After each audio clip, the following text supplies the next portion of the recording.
Hello guys, na-prepare natin lahat ng ating mga kailangan. Okay na rin yung baon.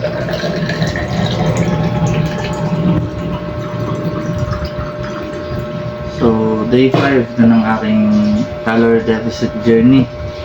So, meron tayo ditong 150 grams ng ampalaya and 200 grams ng white rice. So, tinignan ko, sinerch ko, nasa 75 to 100 calories ito. So, paglagay na natin na 100 calories nga siya, and ito is 260 calories. So, meron tayo ditong 360 calories meal.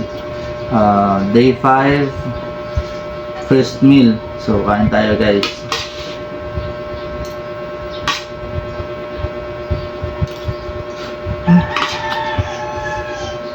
Tagal ko din nagluto nito.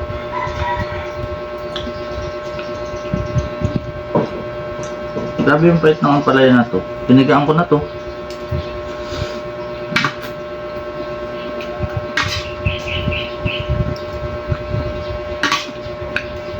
Buti pala pinigaan ko kahit konti. Kundi pala, sobra pa lang ito. Ay, sobrang pait.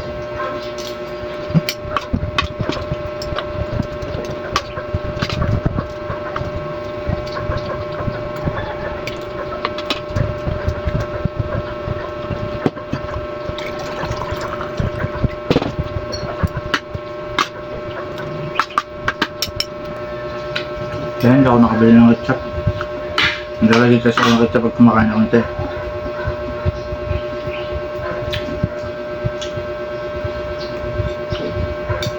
Ayun yun na ba yun guys? Ang palaya tapos may ketchup. Ang 260 pa to. Palang to. Marami pa ako natitirang calories.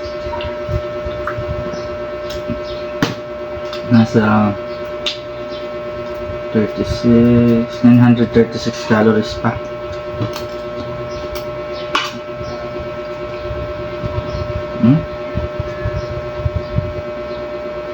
Hindi.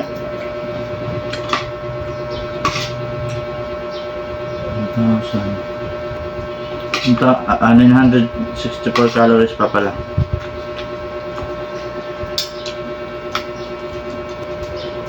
Sa scramble egg kasi hindi ko pa nakapitin kung anong calories yun.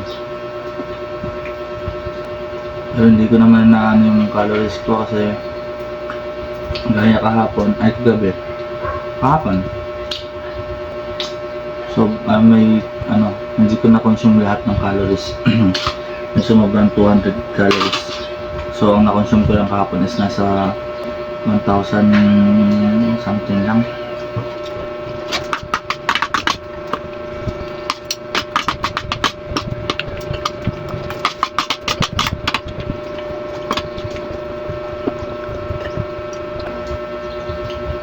So yun lang guys.